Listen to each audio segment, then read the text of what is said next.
Get started. Okay, so thank you everyone for coming out tonight for Long Island and the Legacy of Eugenics with Mark Torres. I'm going to introduce our speaker and then I will hand the room over to him. Mark Torres is an attorney for the Teamsters Union and award-winning author of several books. His fictional novels include A Stirring in the North Fork and Adeline.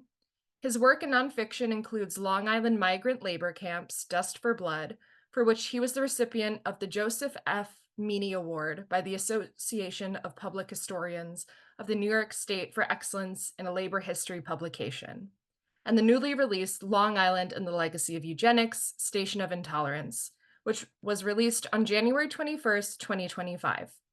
Mark has a law degree from Fordham University and a bachelor's degree in history from New York University. He is currently an adjunct professor of labor studies at Hofstra University. Thank you. And thanks to all the organizers of this event. And thank you all at home for joining here to present my new book, Long Island and the Legacy of Eugenics, Station of Intolerance, which was released on January 21st. So eugenics is an interesting topic. It's been written about by other authors and historians, but it's never been told from the local perspective. Now, since the global headquarters of eugenics was on Long Island, and particularly Cold Spring Harbor, a telling of this history from the local perspective was critical and necessary, and I'm proud to say that this is the first book to do so. I take great pride in, of course, writing my works, but it's all about research. And, for me to be able to write competently about a topic, it takes a lot of learning, and a lot of learning leans on a lot of research. And my research took me to places like Cold Spring Harbor, Laboratory and Archives, the Philosophical Society in Philadelphia, the Truman State University in Missouri, and many other locations. And it included a review of thousands of pages of documents, articles, photographs, correspondence, books, and documentaries, a wide array of topics of material to kind of digest, learn, and then be able to write about it in a competent manner. So what is eugenics? People may have heard. I think there's a lot of mystery out there. Originally, the idea was conceived in England in the 19th century. It was based on a theory that the best traits in humans can be engineered, sort of like breeding racehorses or flowers. Now, it wasn't a new idea. It goes back to the ancient Roman, Greek, and Sanskrit writings. The idea of improving humanity goes back as far as time can tell. Among the founding fathers, or probably the founding father of eugenics, was Sir Francis Galton. He was actually the cousin of Charles Darwin. He was widely known as the founding father of eugenics. He named eugenics by combining the Greek and English words for well-born. Galton was an English scientist. He developed the first weather maps and the use of fingerprints for forensic criminology. He was also obsessed with patterns, and his famous slogan was, "Whenever you can, count." And among the other so-called founding fathers of eugenics include Thomas Malthus, an English economist who argued for strict population control. And throughout this presentation, you'll hear the term Malthusian, which is really based on his theories, as well as Johann Gregor Mendel, who was an Austrian biologist who experimented with the hereditary traits of pea plants. Now, eugenics generally had two strains, right? The positive strain, the aspirational idea that human beings can be a perfect race. Through proper and selective breeding, we can eliminate illness and disability and deformity. But eugenics also had a negative trait, negative eugenics. And the idea here was to prevent those with so-called bad traits from having children and ultimately eliminate them from society. This included the poor, the mentally and physically disabled, and the morally undesirable citizens. And to quote Nathaniel Comfort, the problem with utopias is that they establish a set of aspirations that then blind you to a certain set of consequences, and that can be dangerous.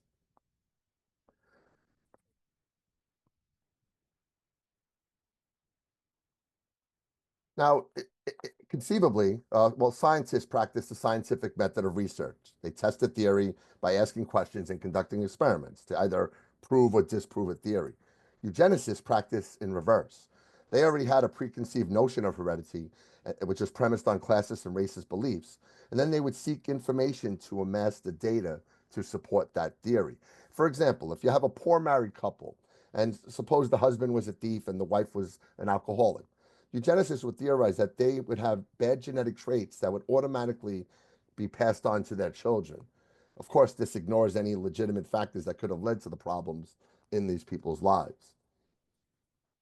Now, 100 years ago, terms like moron and idiot were used as medical diagnoses. Today, of course, they're used as general insults, but these were really hardline eugenic-based medical diagnoses and labels. Collectively, these terms are referred to as feeble-minded. Another term you'll hear throughout this presentation, it was a catch-all diagnosis that combined mental deficiency and immorality. And all people labeled with these diagnoses were then subjected to harsh eugenic measures. Now, although it was theorized in England and throughout the world in ancient times, the practice of eugenics was undoubtedly developed here in America under the auspices of one man, Charles Benedict Davenport, who really was the true architect of the American eugenics program. Born in Connecticut and lived on Long Island, Davenport was a Harvard-educated biologist and teacher, and by no means was he an ordinary biologist. He was a renowned biologist in an era which made phenomenal advancements in the study of biology, a really true and renowned scientist for his age. Davenport was influenced by Mendel's hereditary work on pea plants and Galton's statistical mind. His goal was to prove that heredity worked the same way in humans as it did in animals and plants. And he defined eugenics as the science of human improvement by better breeding. He believed that the U.S. was destined to become the pure master race, and he argued that eugenics was the only way to reach that goal. In 1902, Davenport met Galton in England to gain his endorsement for the American eugenics program. Now, to accomplish this feat, Davenport enlisted several characters who were prominent in this history. First of whom is Harry Laughlin, born in Iowa, Princeton-educated biologist. He served as a superintendent at the Eugenics Record Office from 1910 to 1939, basically second in command to Davenport. Laughlin worked with Congress to pass strict immigration laws in the name of eugenics, and he also developed a blueprint for eugenic sterilization laws throughout the United States. Henry Herbert Goddard, born in Maine, a mathematician and psychologist. He was the director of the New Jersey Training School for Feeble-Minded Children at Vineland. Again, pay note to that word feeble-minded. You see this constantly throughout the presentation. And it was, again, a term devised by Davenport and Goddard, which again combined mental deficiency and immorality. It was a catch-all diagnosis to falsely label millions of people in the name of eugenics.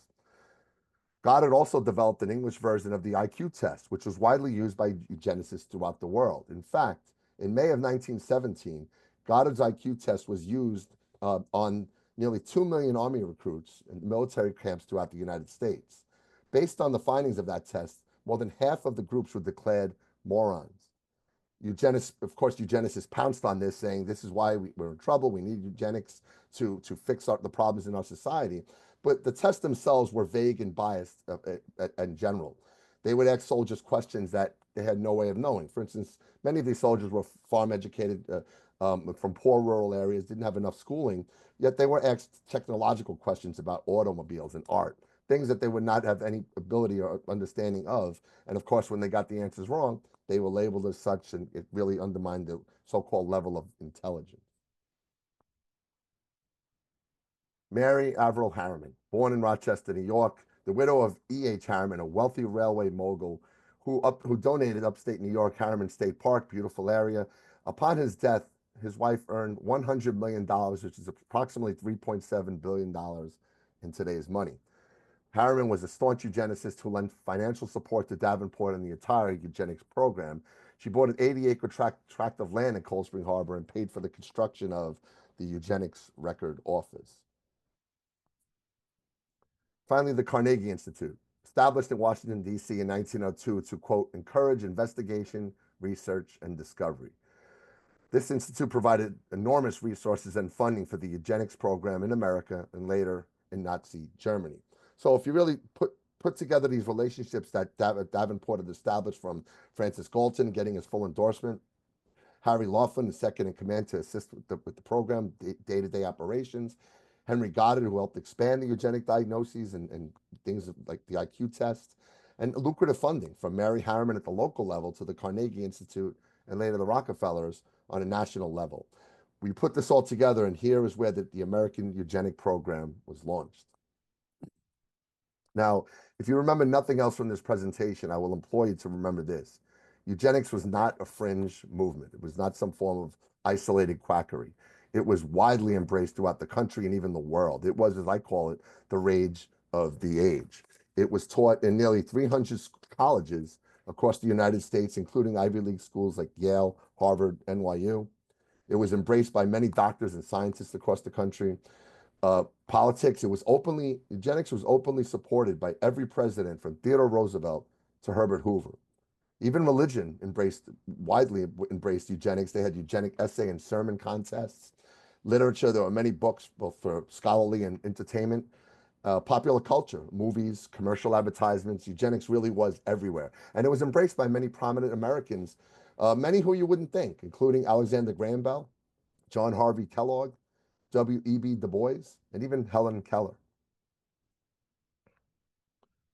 Now, the eugenics had an enormous ability to run parallel with many of the social programs of the time.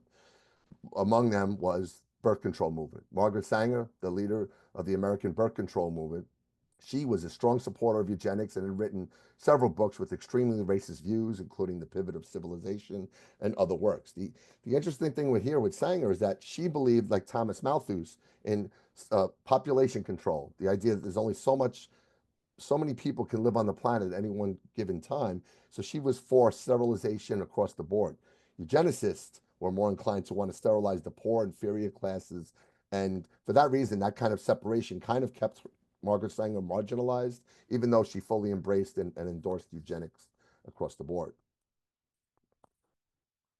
Popular culture, The Black Stork, a popular film released in 1917 about a doctor who counsels a fictionalized couple to not have a child because it would likely be eugenically defective. This film played in theaters for 10 years, staggering amount of time. Across the country, eugenicists made great strides. Panama Pacific International Expo in San Francisco in 1915, sort of like a World's Fair, there was a wildly popular eugenic exhibit that was visited by 18 million people over a 9-month period. It truly put eugenics on the national scale. There was also in the Midwest Fitter Family Contest and eugenic health exhibits. And here, families dressed in their best attire and vied for the quote fittest families. Awards were given by the state governors and mayors. It was a really fiercely competitive contest across the Midwest based on eugenics. Now, again, as I said earlier, eugenics really here in America moved from theory to practice. And here is the headquarters, Cold Spring Harbor, on the North Shore of Long Island, a former whaling port, lush with flora and fauna for scientific research. In 1890, the Brooklyn Institute of Arts and Science expanded their operations and opened a state-of-the-art biological lab to study birds, plants, sheep, goats, and cats, and so forth. And in 1898, Davenport was appointed as the director of the facility. In 1904, the Carnegie Institute leased a 10-acre tract of land here and opened the Carnegie Station for Experimental Evolution. This too was given under Davenport's control, and in essence, Davenport was in charge of the entire facility. And at a press release, Davenport really did not hold back what his intentions were. He announced his intentions by stating, "The problem of the origin of species has taken quite a new form in the half-century since Darwin's epoch-making work appeared. The work of the station is not therefore to confirm Darwin, but to go much farther than Darwin did." And you'll soon see, and history tells us how far this went. Now, also at the Cold Spring Harbor location was the opening of the Eugenics Record Office, the ERO, opened in 1910, again under lucrative funding from Mary Harriman. It was in operation from 1910 to 1939. It is, in essence, served as the global headquarters of the American Eugenics Program. You see in these pictures, it's sort of an unassuming building, 2.5-story office building, basically. However, the work conducted here at this building had direct and negative impact on human history throughout the 20th century and beyond. Essentially, the ERO was a data collection location. Millions of index cards, family charts, pedigree charts, and other documents were stored in specialized fireproof cabinets here at this facility.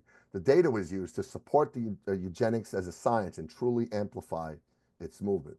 The ERO also published a publication called Eugenical News, which is sort of like, if you can imagine, Twitter of the time. It took all the eugenical news from all around the world and was able to print it in form and then send it back out and for wide distribution. A truly masterful way for the eugenicists to promote and propagandize their movement.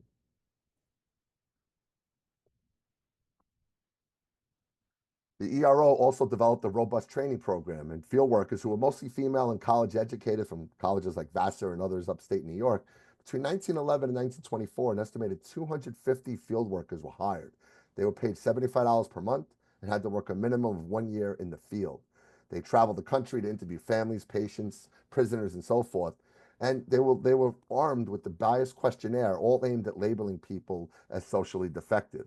And when they gathered all this data, all the records again were stored back at the ERO. Remember, data collection may seem benign, but it was the true start of this movement that you'll soon see. Having all these records really was meant to prop up the science of eugenics. Now, what's the movement without a plan? And here, the eugenicists did not hold back on what their plan was. Starting in 1911, members of the eugenics section of the American Breeders Association met at the historic City Club on 45th Street in Long Island, New York City. Apologize. Charles Davenport, Harry Laughlin, and many prominent doctors, scientists, and even Nobel laureates were in these meetings to discuss the goals of eugenics. And we know what they plotted because they had reduced it to writing. And the committee, they drafted a special report authored by Harry Laughlin. And the report discussed the best ways to deal with the 10% of the US population, approximately 15 million Americans, who they deemed were socially defective. They called this group the submerged 10th. To deal with this group, they created a 10-part plan that included: one, life segregation in mental institutions, primarily during breeding years; marriage restriction; forced sterilization; and even mass murder. And the people who were targeted in these groups were 10 specific groups. The first, feeble-minded; then the poor, alcoholics, criminals of any kind, epileptics, the insane, the constitutionally weak class, those prone to specific diseases, the deformed, and lastly, those with defective sensory organs, the blind, the deaf, and the mute. And again, if you remember earlier, I mentioned Helen Keller was a supporter of the eugenics movement. Clearly, her condition, she was a person who would have been on this list. Once you have a plan in place, lucrative funding, and operations established, they began essentially to go on the hunt, the pedigree hunt, as I term them. They they had to search and locate and target the submerged 10th group. So here they visited mental asylums, prisons, poorhouses, Native American tribal lands, poor rural areas, even Coney Island circus shows, the so-called freak shows. And you may wonder, how did they get access to this? Of course, this are the days well before HIPAA. The privacy rights were minimal. But more importantly, Charles Davenport was a revered scientist, and he forged strong relationships with many leaders of these agencies who were more than willing to assist and help. In fact, Davenport once wrote to the American Museum of Natural History to request two skulls of Shinnecock Indians that they had in their archives. And of course, they were sent to him with no questions asked. And again, the purpose here of all of this is to identify, target, and eliminate those who were deemed the socially defective class. Some of the other facilities they visited: the Pilgrim State Hospital in Brentwood, the State Custodial Institution in Rome, New York, where most in the eugenical sterilizations in New York took place between 1912 and 1920.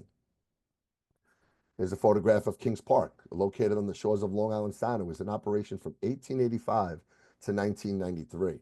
Over 150 buildings were here, including the capacity of 9,300 patients. This facility was self-sufficient with its own livestock, fire station, power plant, maintenance buildings, and even its own railway station. And eugenicists were given, as were everywhere else, they were given full access to study both patients and the records at this type of facility. Coney Island circus sideshows. You see these photographs. In late 19th century, Coney Island was the home to these very popular shows. Many of these performers, of course, they were exploited, but many of them also lived a lucrative lifestyle as well. Yet they had legitimate conditions for that which led to their appearance. Nonetheless, there was exploitation going on. upper right corner, you see Lionel, the half man, half lion. In reality, he had a condition called hypertrichosis, which produced excessive facial and body hair. And Tony, the alligator skin boy, he had ichthyosis, a condition which leaves tough rectangular scales on the body. Eugenicists would pounce on these type of shows to, in essence, fearmonger the crowd and say, without eugenics, this is what we will all become. And really, again, there was the social media didn't exist, and these are revered scientists presenting this. So by and large, this fear mongering was truly effective, and it helped to continue promoting eugenics. Letchworth Village, a large institution up in Rockland County, which is in operation from 1911 to 1996. Davenport and his team conducted many studies at this facility. Here is a photograph of some children who were studied. In August 1929, Davenport and two doctors castrated a 13-year-old boy with Down syndrome. The purpose, they claim, was to study the tissue for eugenic purposes. Of course, the tests were inconclusive. And the boy's mother was also disabled, which certainly leaves questions about whether they had proper consent to perform the procedure on the boy, and certainly leaves many questions. But again, the ability of Davenport and his ilk to have access and dominate these type of facilities, there would be and was little pushback. Eugenicists created pedigree charts to show the family histories of those who had, quote, good traits as well as bad traits. Here, the near kin of Theodore Roosevelt, purporting to show what the best of the best should be. Again, they would use this data to influence national policy laws. Conversely, they would make charts that would show what, in their view, was the worst.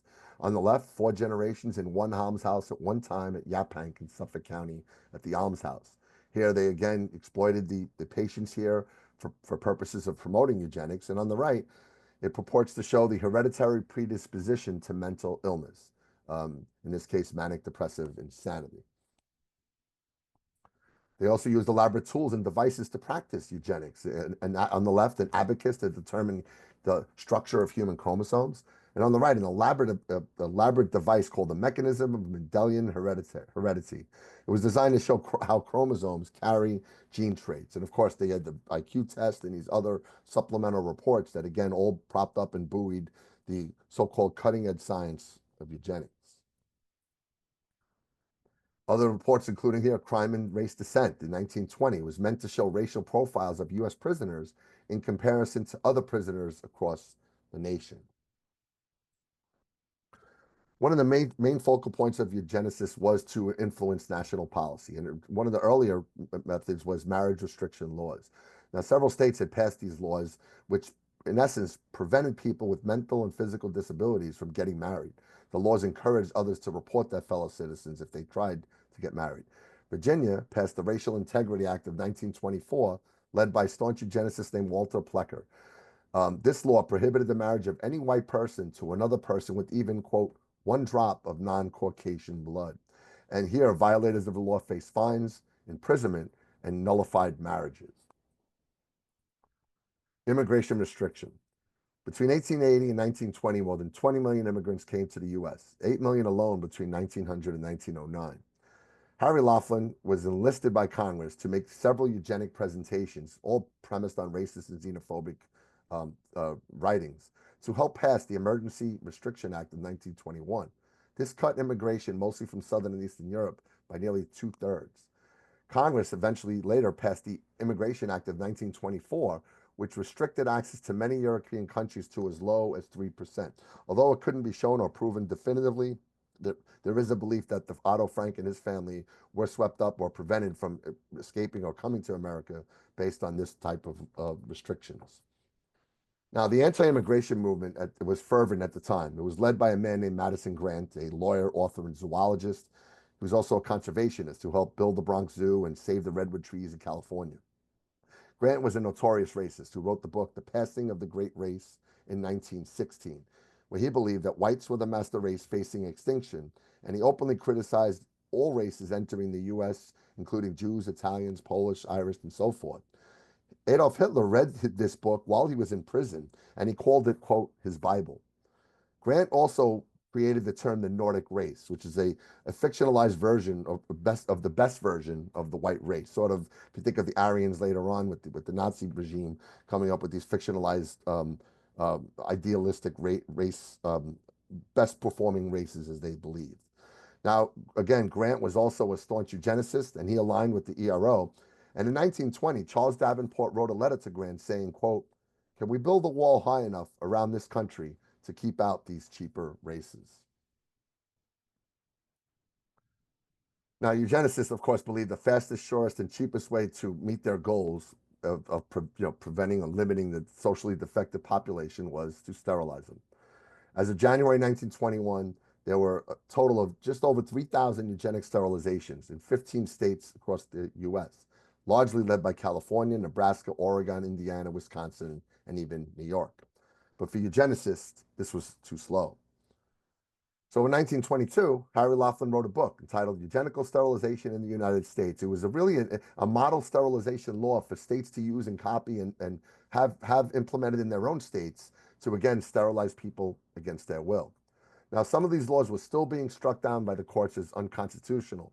So eugenicists needed a test case, one that could be brought before the U.S. Supreme Court that would make it law around and throughout the United States. Enter Carrie Buck, 19-year-old woman. She was born in Charlottesville, Virginia, to a poor family who was forced to place her into foster care. In 1924, Carrie got pregnant out of wedlock, and her foster parents had her committed to the Virginia Colony for Epileptics and Feeble-Minded. A short time later, she gave birth to a daughter named Vivian. Now, the colony believed that Carrie, her mother, and her young daughter Vivian were all feeble-minded, 3 generations, and thus wanted to sterilize her. This became the test case to test the constitutionality of eugenic sterilization throughout the United States. The prosecutors in the Buck v. Bell case asked the ERO for help. Harry Laughlin could not attend the trial in person, but he helped prepare for trial. He also provided written testimony and sworn affidavits. And although he never met Carrie or Emma, or Vivian for that matter, he swore under oath that they were all feeble-minded. He also dispatched Arthur Estabrook, a researcher from the ERO, to testify as an expert witness. Even though he never met Vivian Buck in person, Estabrook also testified in court that she too was feeble-minded. Laughlin also assisted in drafting the appeals for the later cases. On November 18, 1924, Carrie's first trial began. Irving Whitehead was a court-appointed lawyer. However, he failed to provide a legal defense for Carrie, and he actually corrupted the case. For instance, he failed to object or challenge to any of the evidence submitted against her. His questions actually assisted in the case against her, and he had a relationship with the state's attorneys without disclosing it. All of these items would and should have had him disbarred. Nevertheless, it continued against Carrie's best wishes. In February of 1925, the lower court ruled that, yes, the colony could sterilize Carrie, but of course, this was not enough. The design was to get it to the high court, so the case was appealed. And when it's appealed, all the damning evidence submitted against Carrie at the lower court was submitted. And the only thing heard on appeal is a question of law. So it was nearly impossible to reverse decision with all of the mounting evidence against her. In spring of 1927, the case was finally brought before the United States Supreme Court. In an 8-1 decision, the Buck v. Bell decision was ruled by the Supreme Court that the state of Virginia can and could sterilize Carrie Buck against her will based on eugenics. This decision has never been reversed. To quote Justice Oliver Wendell Holmes, who wrote the short decision in this case, "It is better for all the world if instead of waiting to execute degenerate offspring for their crime, or to let them starve for their imbecility, society can prevent those who are manifestly unfit from continuing their kind. 3 generations of imbeciles are enough." That last line is quite poignant for several reasons. The first of which is that Carrie was never diagnosed as an imbecile. Remember, these are specific medical terms. She was actually diagnosed as a low-grade moron. And it just proves the distinction was great, but it didn't even matter to the court. The idea was sterilize away, and that was the intent. And also the 3 generations, if you remember earlier, the Yaphank at the poorhouse, where the ERO had reports of 4 generations of socially defective people. This again lent to language and shows further the influence from the ERO on this decision. Now, later in life, Justice Holmes told a friend that the Buck v. Bell case was, quote, "one decision that I wrote that gave me pleasure." On October 19, 1927, Carrie Buck was sterilized. She was 21 years old. A few years later, her daughter Vivian tragically died from an intestinal infection following the measles. Now, what's the impact of Buck v. Bell? Well, prior to the case, there were less than 4,000 sterilizations performed in the U.S. But after the case, and from the 1930s through the 1960s, there were more than 60,000 eugenical sterilizations in the U.S., with the largest numbers being California, North Carolina, and Virginia. On tribal lands, between 25 and 50% of Native American women were sterilized. In Puerto Rico, up to 20,000 women in one town alone were sterilized. And by 1965, 1/3 of the women on the island between the ages of 25 and 49, the breeding years, were sterilized. How far does this go? Well, in America, starting in 1915, a woman gave birth in a Chicago hospital with a deformity and some extreme abnormalities. The chief surgeon, Dr. Harry Hazelton, was summoned, and he refused to treat the child, and he let the child die. He was brought up on charges or a medical panel, but he was cleared of all wrongdoing. He and others celebrated his decision to let the child die, and he went on a national tour to promote eugenics. His story, in part, inspired the movie The Black Stork. The Illinois Institution for the Feeble-Minded.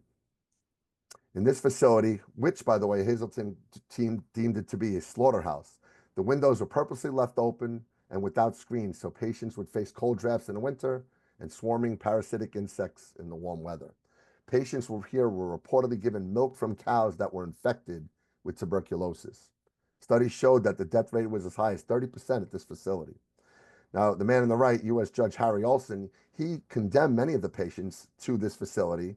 Of course, he was a known eugenicist. He was the president of the Eugenic Research Association, and he actually helped publish Harry Laughlin's book, Eugenical Sterilization in the United States. Again, killing in the name of eugenics.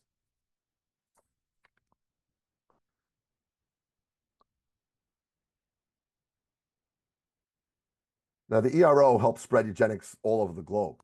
Belgium, Canada, Denmark, England, Finland, France, Italy, Norway, Romania, Sweden, and Switzerland all adopted eugenic policies and engaged in mass sterilizations. In 1929, Davenport led a group of eugenicists at a meeting in Rome. And eugenicists of all types basically met at this location. Here, they created a world atlas of the eugenically unfit in each country. They, in essence, made a map to target and eliminate around the world all of the eugenically unfit citizens. Now, in the US, the Constitution provided some guardrails to prevent the atrocities contemplated by the American eugenicists. But in Nazi Germany, there was no such restraint. And their actions were directly inspired by the American eugenic program. Hitler himself was avid about eugenics, although he once told a confidant that if his mother was given a eugenic questionnaire, he was pretty sure that he himself would not have been born, meaning that she would have been sterilized. Nonetheless, he had fully embraced the burdening science and engaged in it further. Now, the American and German eugenic programs were closely aligned. The German eugenic program was led by a man named Otto von Verscher, the director of their Institute for Hereditary Biology and Race Hygiene in Frankfurt, Germany. In 1934, Verscher's work was cited by the American Medical Association, and he was lauded by American eugenicists for his work. He was directly connected with Davenport and the ERO. In fact, Verscher joined the advisory board of the Eugenical News, and Davenport even arranged for a delegate of Nazi eugenicists to attend Harvard's 300th anniversary in 1936. Now, Verscher, like Davenport, was eager to expand his work on eugenics to go beyond the data collection. And in 1934, Nazi-controlled Germany passed a sterilization law that sterilized 56,000 Germans, and the law targeted as many as 400,000 citizens. In 1935, Verscher hired a young assistant to carry out research on behalf of the Institute. The name of that man was Joseph Mengele, who later became known as the Angel of Death. In 1943, Verscher sent Mengele to Auschwitz, and some of his gruesome acts include: he sewed the wrists and backs of twin boys to simulate Siamese twins. He killed people and performed immediate autopsies to, quote, while the bodies were still warm. He removed the patient's stomach without anesthesia. He dissected body parts and sent them back to Verscher for further study marked as, quote, urgent national defense.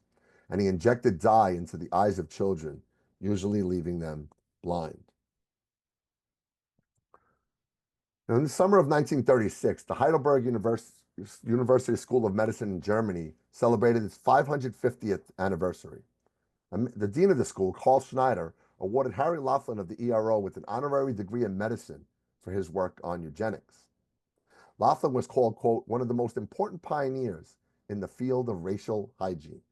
And if you look at this photo in the upper right, you see the Nazi swastika postage stamp, and you see the address to Cold Spring Harbor, Dr. Laughlin. Quite chilling and direct evidence of the connections between these groups. Just 3 years after this award was given to Laughlin, Schneider served as a lead researcher to help organize and carry out the infamous Nazi T4 program. This program used carbon monoxide at various locations throughout Germany to lethally gas 70,000 German men, women, and children who were disabled or deformed citizens, German citizens. The victims were herded into large gas chambers disguised as showers, and ashes and fake birth certificates were returned to the families to cover up what had happened.